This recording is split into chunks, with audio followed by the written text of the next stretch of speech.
Females جادوگرنیاں جادو کیا کرتی تھی، تو ان کے شر سے بھی میں اللہ کی پناہ میں آتا ہوں۔ وَمِن شَرِّ حَاسِدٍ اِذَا حَسَد، اور ہر حسد کرنے والے کے حسد سے بھی تیری پناہ میں آتا ہوں۔ اب اس کے دو معنی ہو سکتے ہیں، ایک تو نظر بد ہے، مسلم شریف میں حدیث ہے کہ اگر تقدیر پہ بھی کوئی چیز سب کر لے جاتی تو وہ نظر بد ہوتی۔ صحیح مسلم میں حدیث ہے، ایک لڑکی کا رنگ پیلا پڑا تھا، نبی علیہ السلام فرمایا اسے نظر کا دم ڈلواؤ، اسے نظر لگی ہے، نظر لگ جاتی ہے اور اس کا دم یہی ہے۔ تو اس اعتبار سے بھی حسد کرنے والے کا حسد، اور دوسرا یہ کہ حسد کرنے والا اپنے نظر سے تو کوئی نقصان نہ پہنچا پائے لیکن فزیکلی آپ کو نقصان پہنچائے، اس کے دل میں آپ کے لیے نفرت اتنی اجاگر ہو الٹیمیٹلی آپ کے قتل کے اوپر آمادہ ہو جائے۔ یہ میں کل پرسوں سن رہا تھا ٹی وی کے اوپر کہ ایک شخص نے اپنی بیوی کو قتل کیا، اس قتل کی وجہ سے وہ 5 سال جیل میں رہا کیونکہ اس کے ساس سسر نے اس پہ مقدمہ کیا، پھر ساس سسر نے اس کو معاف کر دیا، اس کی وجہ سے وہ چھوٹ کے آیا، جس دن چھوٹ کے آیا ساس سسر کو بھی آگے قتل کر دیا۔ 5 سال میں بھی اس کا غصہ ٹھنڈا نہیں ہوا، اور اتنا احسان فراموش کہ جس کی بچی ماری تھی ان کے معاف کرنے پہ وہ جیب سے باہر نکلا اور ان کو بھی آگے قتل کر دیا۔ یہ ہے من شر حاسد اذا حسد، یعنی حسد کی جب آگ کسی کے اندر بھڑک اٹھے تو میں اللہ تیری پناہ میں آتا ہوں، آمین۔ یہ جو سورۃ الفلق تھی میرے بھائیو، یہ سورت تھی جو چیزیں انسان پہ باہر سے حملہ آور ہوتی ہیں نا ان کے حوالے سے، ایک سورت ہے جو اندر سے حملہ آور ہوتی ہیں نا چیزیں ان کے بارے میں، وہ اگلی سورت ہے۔ لہذا جو میں نے قرآن حکیم کے پہلے لیکچر میں بتایا تھا نا، جو ریکارڈ ہوا تھا 16 اکتوبر 2010 کو کہ قرآن حکیم کی صورتیں جوڑوں کی شکل میں، یہ آخری بھی 2 پرفیکٹ جوڑے ہیں، سورۃ الفلق اور سورۃ الناس۔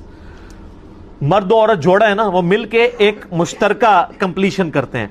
یہ 2 صورتیں مل کے ایک مشترکہ کمپلیشن کیا کرتی ہیں کہ اللہ کی پناہ میں آپ آتے ہیں شیطان کے اگینسٹ اور شیاطین کے ماننے والوں کے اگینسٹ۔ سورۃ الفلق میں جو باہر سے حملہ آور ہونے والی چیزیں ہیں ان کے اگینسٹ، اور سورۃ الناس میں جو اندر سے حملہ آور ہونے والی چیزیں ہیں ان کے اگینسٹ۔ تو پرفیکشن ہوگی نا اندر اور باہر سے اللہ کی پناہ میں، اسی کہا جاتا ہے المعوذتین، 2 پناہ دینے والی صورتیں۔ قل اعوذ برب الناس، اے نبی علیہ السلام عرض کیجئے اپنے رب کے حضور کہ میں لوگوں کے پروردگار کی پناہ میں آتا ہوں، مالک الناس، جو لوگوں کا بادشاہ ہے، الہ الناس، لوگوں کا معبود ہے، من شر الوسواس الخناس، اس بار بار وسوسہ ڈالنے والے خناس کے شر سے، شیطان کے شر سے، الذی یوسوس فی صدور الناس، جو سینوں میں گھس کے وسوسے ڈالتا ہے، جو میں نے شروع میں بتایا تھوتنی اپنی داخل کرتا ہے، من الجنۃ والناس، اور شیطان جنوں میں سے بھی ہے اور انسانوں میں سے بھی، اور سب سے زیادہ خطرناک وہ ہیں جو انسانوں میں شیاطین ہیں، کیونکہ ان کو پہچاننا مشکل ہو جاتا ہے۔ وہ بعض اوقات رحمت اللہ علیہ ہوتے ہیں، بعض اوقات وہ نورانی شکلوں والے ہوتے ہیں، بعض اوقات وہ اتنے بڑے ہوتے ہیں کہ آپ کو پتہ نہیں چلتا کہ یہ اتنے بڑے، وہ دوسرے والے بڑے ہیں، شکلوں سے دھوکہ کھاتے ہیں۔ اور اگر آپ کہہ رہے ہیں ایسا نہیں ہے تو میں کہوں گا اس بات پہ اجماع ہے۔ آپ بریلویوں سے دیوبندیوں کے بزرگوں کے بارے میں پوچھیں تو وہ کہیں گے یہ تو یہی ہے من الجنۃ والناس، اور دیوبندیوں سے بریلویوں کے بزرگوں کے بارے میں پوچھیں وہ اس طرح کہیں گے۔ تو پھر کنسنسس ہوا نا۔ تو ہم بھی اللہ تعالیٰ سے ان سارے شیاطین، اسی لیے آپ دیکھتے ہیں میں جب بھی کسی عالم کے بارے میں اس کی چیز کو ہائی لائٹ کرتا ہوں میں کہتا ہوں حافظہ اللہ تعالی من الجنۃ والناس، اللہ اس کی حفاظت کرے جنوں سے بھی انسانوں سے بھی۔ انسان بھی تو انسان کو آمادہ کر دیتا ہے نا سرکشی کے اوپر، پھونک چڑھا دیتے ہیں فالوورز۔ بس ڈاکٹر طاہر القادری صاحب بےچارے اب آ کے انہوں نے اناؤنسمنٹ کی ہے کہ میں یعنی توبہ کرتا ہوں سیاست سے۔ اتنے سال زندگی کے اتنے قیمتی آدمی نے ضائع کیے ہیں لوگوں کے پھونک چڑھانے کے اوپر۔ تو بعض اوقات فالوورز بھی شیاطین ثابت ہو جاتے ہیں اپنے لیڈر کے لیے، بعض اوقات لیڈر اپنے فالوورز کے لیے شیاطین ثابت ہو جاتا ہے، مس یوز ہو رہا ہوتا ہے۔ بخاری اور مسلم دونوں میں حدیث ہے کہ اپنی نفلی نمازوں کا کچھ حصہ اپنے گھروں میں پڑھا کرو، گھروں کو قبرستان نہ بناؤ۔ اور مسلم میں آگے الفاظ ہیں کہ اس سے تمہارے گھروں میں برکت ہوگی۔ تو مرد کے لیے سنت یہی ہے کہ فرض نماز تو مسجد میں پڑھے گا، لیکن جو نفلی نماز ہے وہ اپنے گھر آ کر ادا کرے، اس سے برکت ہوگی۔ اور کہا گیا کہ قبرستان نہ بناؤ، کیونکہ قبرستان میں جو لوگ چلے گئے اب وہ دنیا میں آ کے تو اعمال نہیں کر سکتے۔ یہ حدیث بخاری میں بھی ہے اور مسلم میں بھی۔ ایک اور حدیث ہے بخاری اور مسلم میں کہ مرد کی سب سے افضل نماز وہ ہے فرض کے بعد جو وہ نفلی نماز جسے آپ سنت موقدہ کہہ لیں، وتر کہہ لیں، نفل کہہ لیں، غیر موقدہ کہہ لیں، جو اپنے گھر میں آ کے وہ ادا کرتا ہے۔ بلکہ ایک بڑی حیران کن حدیث ہے، وہ بھی بخاری اور مسلم دونوں میں، کہ مرد کی جو اپنے گھر میں پڑھی ہوئی نماز ہے فرض کے علاوہ، مرد کا ذکر اس لیے کیا گیا کہ عورتوں کے لیے تو ہے ہی گھر میں نماز پڑھنا، مرد ہی فرض نماز کے لیے باہر جاتے ہیں، وہ تو ان کے لیے واجب ہے۔ تو بخاری مسلم کے الفاظ ہیں، مرد کی اپنے گھر میں پڑھی ہوئی نفلی نماز فرض کے علاوہ جو ہے وہ میری مسجد نبوی میں نماز پڑھنے سے بھی افضل ہے۔ کتنی بڑی فضیلت ہے، اور یہ حدیث کوئی یعنی ہلکی حدیث نہیں ہے، بخاری اور مسلم میں ہے، یعنی اچھی سند کی حدیثیں ہیں۔ یہ کسی مسلمان پر لعنت بھیجنا اسے قتل کرنے کے برابر ہے، جبکہ ہم زندگی میں لعنت بھیجتے ہیں۔ جنرل لعنت تو آپ بھیج سکتے ہیں نا، بائی نیم نہ بھیجیں۔ جنرل لعنت تو ہو سکتی ہے، جھوٹوں پہ اللہ کی لعنت، یہ آئی قرآن میں، لعنت اللہ علی الکاذبین، ظالموں پہ اللہ کی لعنت، لعنت اللہ علی الظالمین، یہ بھی ہے۔ باقی جو اہل کلمہ ہے، اہل قبلہ ہے، بائی نیم اس پہ لعنت آپ نہیں کر سکتے۔ لیکن اس کا یہ مطلب نہیں ہے کہ جو مسلمان ہے وہ لعنتی نہیں ہو سکتا۔ لعنتی تو ہو سکتا ہے بھائی، کیوں نہیں ہوگا؟ جھوٹ بولے گا تو لعنتی ہو جائے گا، ظلم کرے گا تو لعنتی ہو جائے گا۔ ہمیں یہ کہا گیا کہ ہم اسے یہ نہ کہیں کہ تو لعنتی ہے، بلکہ یہ کہیں کہ اس عمل کی وجہ سے تم لعنت کے مستحق ہو، توبہ کر لو۔ یہ تو آپ کریں گے۔ جنرل آپ لعنت بھیج سکتے ہیں، میں نے کئی بار بھیجی ہے کہ جن لوگوں نے اہل بیت کے ساتھ ظلم کیا ان پہ اللہ کی لعنت، اللہ کے فرشتوں کی لعنت، تمام لعنت کرنے والوں کی لعنت۔ ہاں، یہ قرآن میں بھی لکھا ہوا ہے۔ آیت درود ہے 56 نمبر سورۃ الاحزاب کی، ان اللہ وملائکتہ یصلون علی النبی اللہم صلی علی محمد وعلی آل محمد۔ اس سے اگلی آیت جو ہے وہ ہے ان الذین یؤذون اللہ ورسولہ لعنہم اللہ فی الدنیا والآخرہ، جو اللہ اور اس کے رسول کو تکلیف دیتے ہیں ان پہ اللہ کی لعنت ہے دنیا میں بھی اور آخرت کی زندگی میں بھی، اور اللہ تعالیٰ نے ان کے لیے ذلیل و خوار کر دینے والا عذاب تیار کر رکھا ہے۔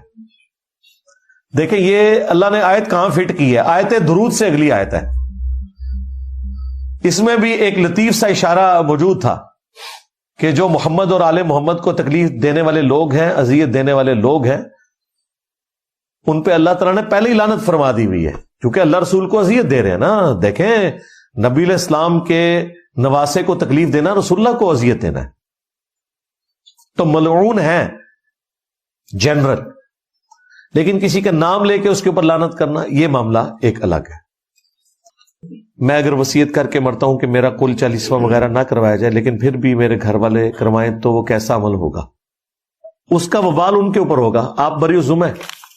اب کئی مسلمان ہیں انڈیا کے اندر جنہوں نے اپنا ایمان چھپایا ہوا ہے، فوت ہو جاتے ہیں، ان کی چتا کو وہ آگ بھی لگا دیتے ہیں، ہندوؤں کے طریقے سے سارے معاملات لے کے چلتے ہیں، تو وہ ان کو کوئی فرق نہیں پڑے گا، ان کا اور اللہ کا معاملہ ہے۔ آپ نے تو ایک سٹیپ اور طے کیا ہے کہ دلیری کے ساتھ بتا دیا ہے کہ یہ بدعت نہیں کرنی میرے ساتھ۔ یہ تو بدعت ہے، لیکن جو مرے ہوئے شخص کی طرف سے صدقہ اور خیرات کرنا ہے، اصالہ ثواب کی وہ شکل تو سنت ہے نا۔ فوت شدگان کی طرف سے غریبوں کو کھانا کھلانا، ان کے لیے دعائے مغفرت کرنا، وہ تو میری تفصیلی ویڈیو آپ دیکھیں، اصالہ ثواب کے 10 طریقے۔ تو صرف یہ گھر والوں کو نہ بتائیں کہ میرا کل 40واں نہیں کروانا، بلکہ یہ بھی بتائیں کہ کیا کرنا ہے، یہ بھی بتائیں۔ یہ نہ ہو کہ مرنے کے بعد کوئی کہہ رہا ہو مر گیا مردود، نہ فاتحہ نہ درود۔ تو یہ آپ نے کلیئر کرنا ہے ان کو کہ بھائی ہم قائل ہیں۔ دیکھیں کس لیول کے اوپر ہے کہ اسلام میں تو آپ نے مرنے سے پہلے ہی تمام مومنین کے لیے دعا کرنی ہے، جو ہم اپنی نمازوں میں بھی کرتے ہیں، ربنا آتنا فی الدنیا حسنہ وفی الآخرۃ حسنۃ وقنا عذاب النار۔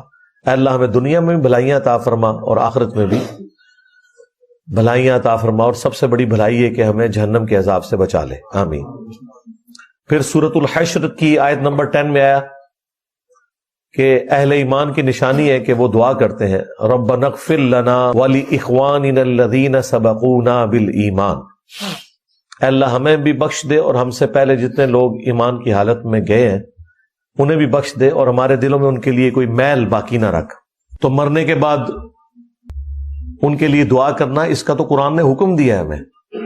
اس کے بعد جب ہم جنازہ پڑھتے ہیں تو وہ بھی میت کے لیے دعا ہی کر رہے ہوتے ہیں، اللہم اغفر لحینا ومیتنا وشاہدنا وغائبنا۔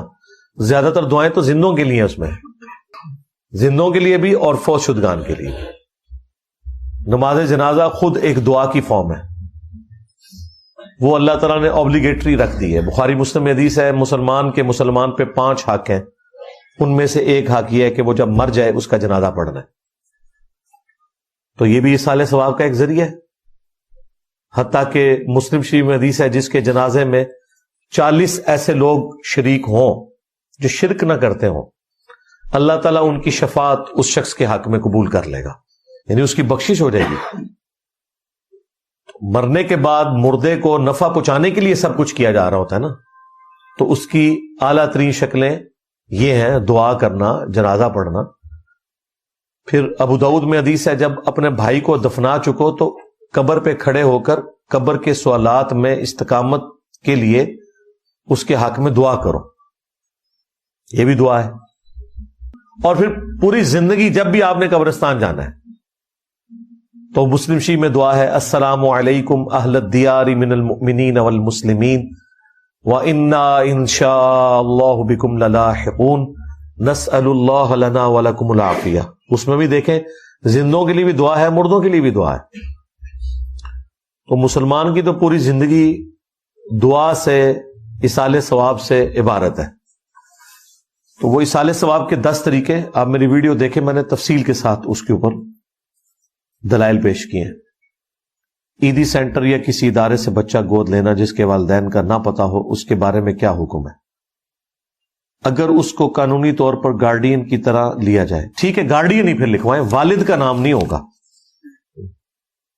گارڈین سرپرست کا نام بالکل لکھے، والد وہ نہیں ہوگا۔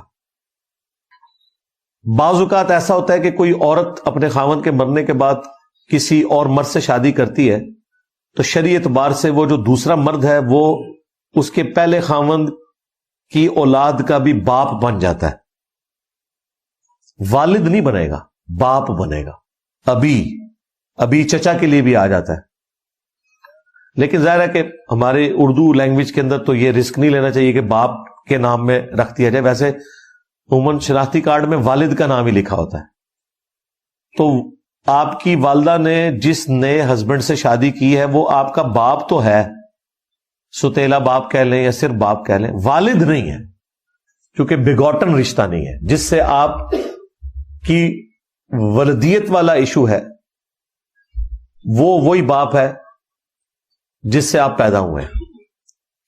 تو یہ لے پالک والا جو ایشو ہوتا ہے نا، باپ کا نام بدل دیتے ہیں، اس میں اب اس بچے کا تو کوئی قصور نہیں ہے، لیکن جو لوگ یہ کر رہے ہوتے ہیں وہ مجرم ہیں، اگر انہیں نہیں پتا، اگر پتا تھا تو مجرم ہے، اگر نہیں پتا بعد میں توبہ کر لیں۔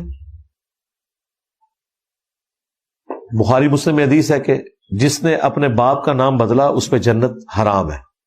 ہاں جی، ایک اور حدیث ہے بخاری اور مسلم میں ذرا تفصیل کے ساتھ ہے۔ مولا علی سے کسی نے آ کے پوچھا کہ کیا رسول اللہ نے آپ کو کوئی خاص ایسا دین سکھایا جو باقیوں کو نہ بتایا ہو؟ تو انہوں نے کہا کہ آپ صلی اللہ علیہ وآلہ وسلم نے وہی ہمیں دین سکھایا جو باقیوں کو، اور قرآن کا فہم وہ تو ہر شخص کا اپنا حصہ ہے جو جتنی ایفرٹ پٹ کرے۔ نبی الاسلام نے ہمیں قرآن ہی دیا ہے، البتہ یہ ایک صحیفہ ہے جو انہوں نے اپنے تلوار کی نیام میں سے نکالا، جس میں کچھ قیدیوں کے حقوق لکھے ہوئے تھے، اور یہ لکھا ہوا تھا کہ اگر کوئی مسلمان کافر کو قتل کر دے تو اس کا کیا شرعی حکم ہے، اور اگر کوئی مسلمان کو قتل کرے تو اس کا شرعی حکم کیا ہے۔ یہ وہی احکامات ہیں جن کی ضرورت پڑی مولا علی کو ہی جنگ جمل صفین نہروان میں۔ اگر مولا علی کی زندگی میں یہ جنگیں نہ ہوتی تو مسلمانوں کو کبھی یہ پتہ نہ چلتا کہ مسلمان ریٹ آف دی گورنمنٹ کو جب قائم کرنے کے لیے مسلمانوں کے خلاف جنگ کریں گے تو اس کے شرعی احکامات کیا ہوں گے؟ کیونکہ نبی علیہ السلام کی تو جنگیں کافروں کے خلاف ہے.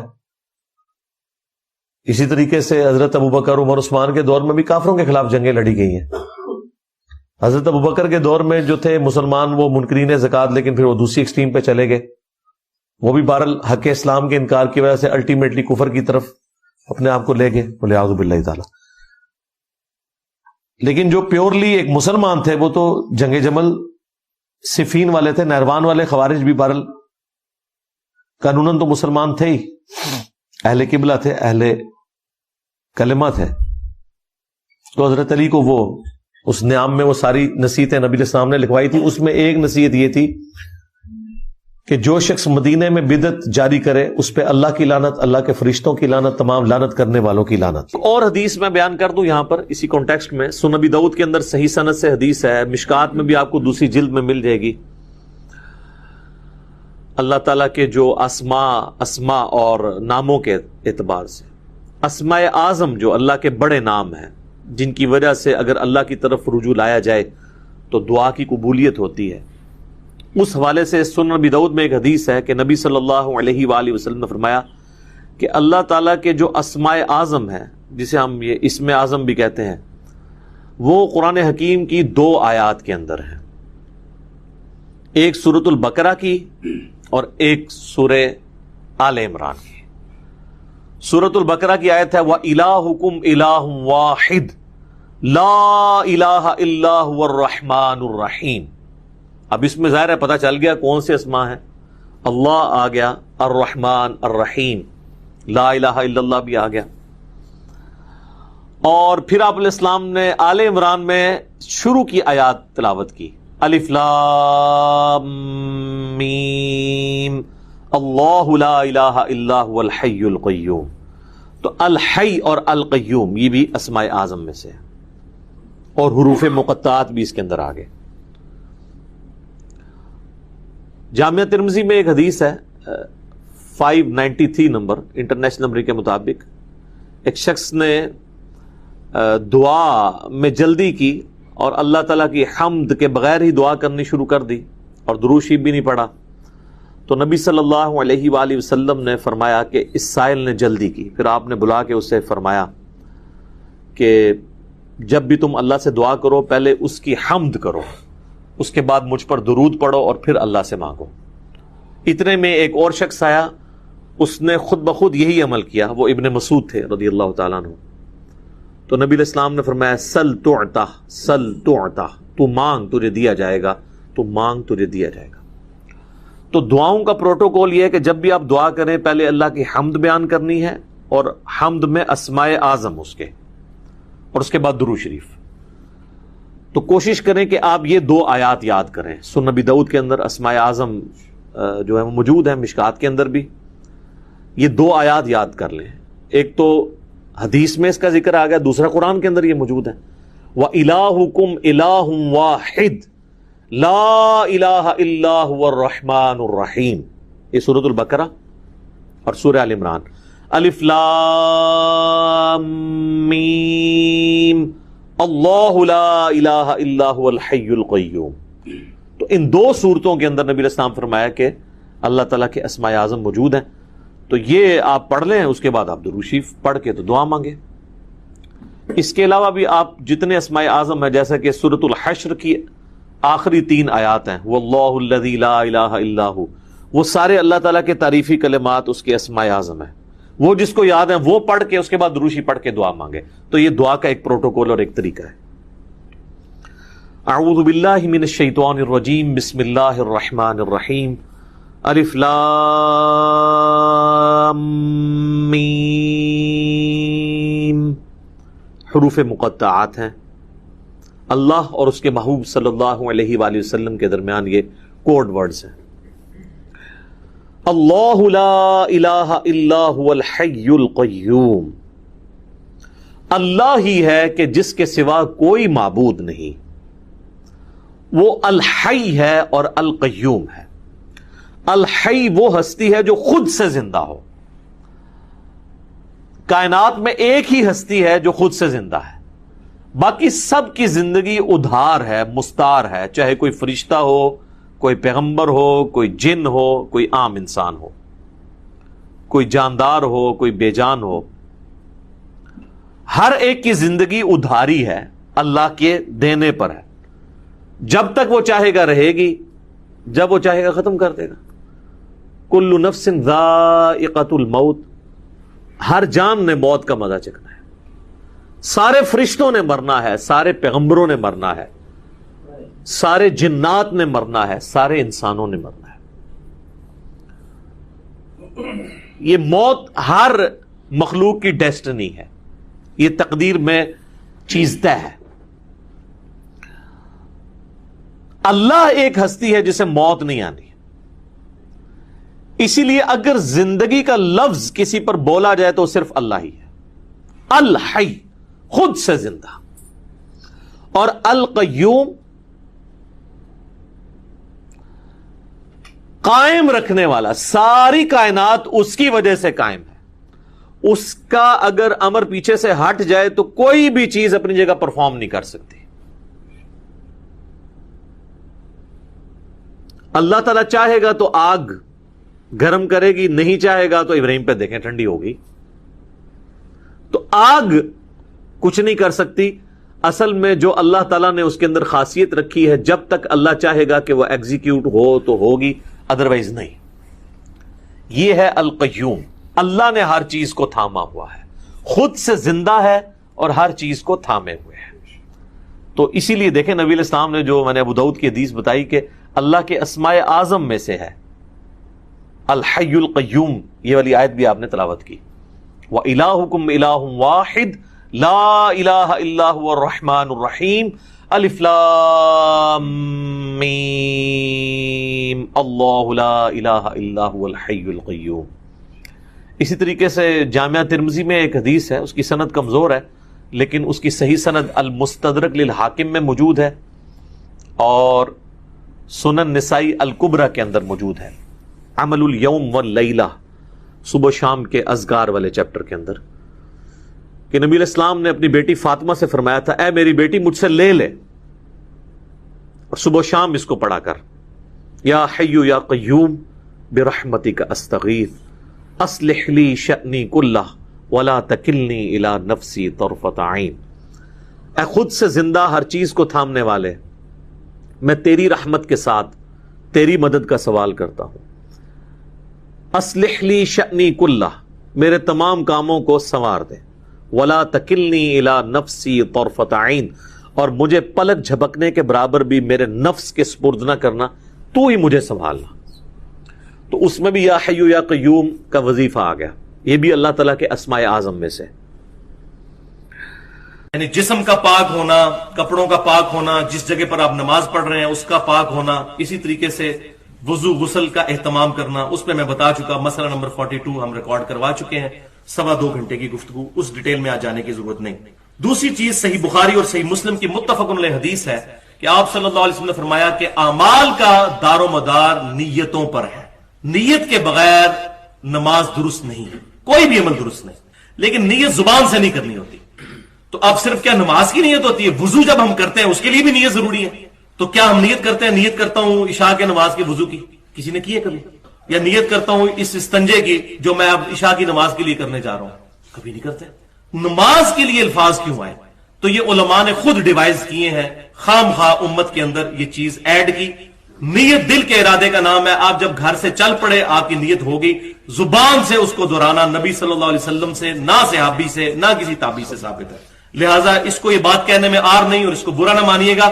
خود صوفیاء کے ہاں جو بہت بڑے امام مانے جاتے ہیں، مجدد الفسانی جن کو وہ کہتے ہیں، شیخ احمد سندی صاحب، انہوں نے اپنے مکتوبات میں لکھا ہے کہ زبان کے ساتھ نماز کی نیت کرنا بدعت ہے. یہ انہوں نے لکھا. تو یہ بات میں ان کی، اگرچہ مجھے ان سے کئی معاملات میں بہت اختلاف ہے، لیکن ان کی اس بات کی میں تائید کرتا ہوں کہ واقعی ہی یہ بدعت ہے، ثابت ہی نہیں ہے. تیسری چیز صحیح بخاری اور مسلم کی متفق علیہ حدیث ہے کہ آپ صلی اللہ علیہ وسلم نے حکم فرمایا کہ جب بھی نماز پڑھنے لگو تو قبلہ رخ ہو جاؤ. تو ہماری مسجدیں عموماً قبلہ رخ ہوتی ہیں اور گھروں میں بھی ہم اہتمام کرتے ہیں، لیکن سفر کے دوران اپنے پاس قطب نما رکھنا چاہیے، یا جو نارتھ سٹار ہے رات کے وقت قطبی ستارہ، اس کو دیکھنے کا پتہ ہونا چاہیے. تو پاکستان میں جو قبلہ ہے وہ مغرب سے جنوب کی طرف 14 ڈگری ہے. ہمارے یہ جہلم سے لے کر اسلام آباد یہ تقریباً بنتا ہے. تو اس کا اہتمام کیا جائے. خصوصاً یہ پیٹرول پمپس پہ جو مسجدیں بنی ہوتی ہیں, مجھے بھی کئی جگہ اتفاق ہوا ان کا قبلہ بالکل غلط بنا ہوتا ہے. تو مسجدیں عموماً جو ہیں وہ ٹھیک ہوتی ہیں. ہمارے اسلام آباد کے اندر تو میں نے دیکھا ہے کہ بہت اہتمام کرتے ہیں. کئی مسجدیں جو ہیں وہ توڑوا کے انہوں نے ان کے قبلے صحیح کروائے ہیں آگے گورنمنٹ کی طرف سے. لیکن باقی ہمارے اس جہلم شہر میں یا چھوٹے شہروں میں اس کا اہتمام نہیں ہوتا اس طرح. چوتھی حدیث صحیح بخاری اور صحیح مسلم کی متفق علیہ حدیث یہ بھی کہ آپ صلی اللہ علیہ وسلم سے پوچھا گیا کہ یہ بتائیے جو نماز میں ادھر ادھر دیکھتے ہیں لوگ, ان کے بارے میں آپ کیا فرماتے ہیں؟ تو آپ صلی اللہ علیہ وسلم نے فرمایا یہ شیطان کا اچکنا ہے نماز میں سے, نماز میں ادھر ادھر ایسے دیکھنا. پانچویں چیز صحیح مسلم میں حدیث ہے کہ آپ صلی اللہ علیہ وسلم نے فرمایا کہ جو شخص نماز میں یا دعا کرتے وقت آسمان کی طرف نظریں اٹھاتا ہے اس کو ڈر جانا چاہیے کہ اس کی نگاہیں اچک نہ لی جائیں. تو دعا میں بھی نظر جھکی ہونی چاہیے. ہاں, دعا کا قبلہ آسمان ہے, ہتھیلیاں جو ہیں وہ آسمان کی طرف ہونی چاہیے. اور یہ بھی صحیح سند سے ثابت ہے. الادب المفرد میں امام بخاری لے کر آئے ہیں کہ دو صحابہ عبداللہ بن زبیر اور عبداللہ بن عمر رضی اللہ تعالی عنہما یہ جو ہے وہ دعا کے بعد اپنے ہاتھوں کو چہروں پر بھی پھیرا کرتے تھے. لہٰذا یہ سنت ہے. اور اس کو شیخ البانی کا اس کو بدعت کہنا ان کی سخت اجتہادی غلطی ہے, اللہ ان کو معاف کرے.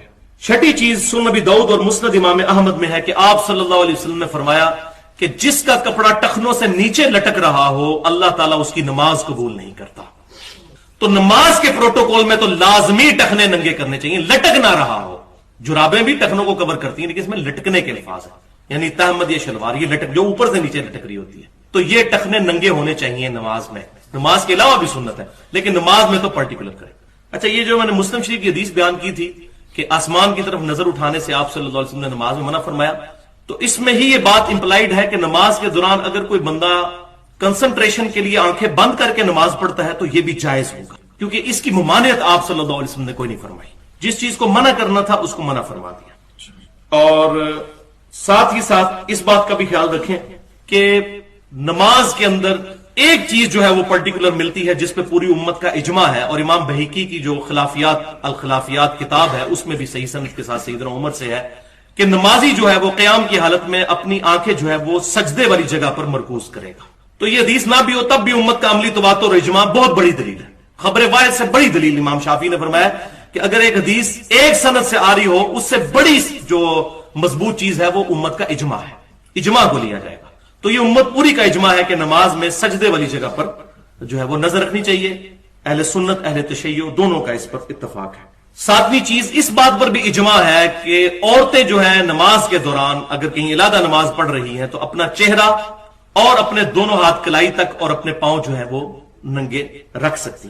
عورتوں کے لیے یہ نہیں ہے کہ ٹخنے ننگے کریں, یہ مردوں کے لیے خاص حکم ہے. اور مردوں کو ایک اور چیز کا بھی اہتمام کرنا چاہیے کہ سر ڈھانپ کر نماز پڑھیں. آپ صلی اللہ علیہ وسلم سے ننگے سر ایک رکعت پڑھنا بھی ثابت نہیں ہے سوائے کسی مجبوری کے یا احرام کی حالت میں.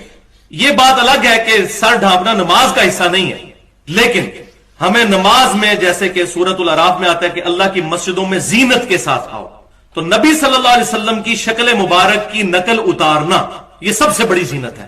تو آپ صلی اللہ علیہ وسلم نماز میں بھی اور نماز کے علاوہ بھی سر ڈھانپ کر رکھتے تھے. تو اگر کوئی بندہ نماز میں یہ تمام کرتا ہے اس کو اپریشیٹ کرنا چاہیے. جیسا کوئی بندہ اگر صرف عصر یا مغرب کی نماز پڑھتا ہے اور باقی تین نہیں پڑھتا, اس کو یہ نہیں کہنا چاہیے کہ یہ بھی نہ تم پڑھو. تو یہ کہنا کہ جی نماز میں ڈھانپ لینا اور عام حالت میں نہ ڈھانپنا, ویسے ہی نہ ڈھانپو, یہ بات نہیں. نماز میں سر ڈھانپنے کا اہتمام کرنا چاہیے. آٹھویں اور آخری چیز اس کانٹیکسٹ میں یہ ہے کہ آج کے دور کا بہت بڑا مسئلہ ہے یہ موبائل فون. اور میں یہ سمجھتا ہوں یہ موبائل فون نے تو نمازوں کا سکون برباد کر دیا. اور نمازوں میں تو پھر بھی چلے مسجد چھوٹی ہوتی ہے, لوگ ایک دوسرے کو گھور لیتے ہیں.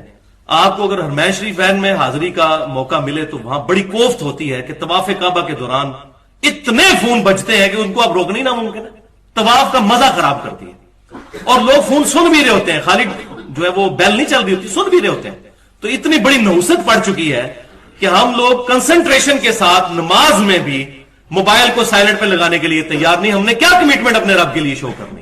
اور نماز کا لطف ہی اس وقت ہے کہ جب آپ نماز اس نیت سے شروع کریں کہ یہ اپنی نیچرل پیس پہ جب ختم ہو تو ہو, ختم کرنے کی نیت سے شروع نہ کریں, ورنہ پوری نماز میں آپ کی دوڑ لگی رہے گی. بس نیچرل پیس میں آہستہ آہستہ پڑھتے چلے جائیں. جب بھی ختم ہو ایک دفعہ سٹاپ واچ لگا کے, میں نے تو ٹیکنیکلی اس کو ہینڈل کیا ہوا ہے کہ بالکل سکون سے نماز پڑھی سٹاپ واچ لگا کے,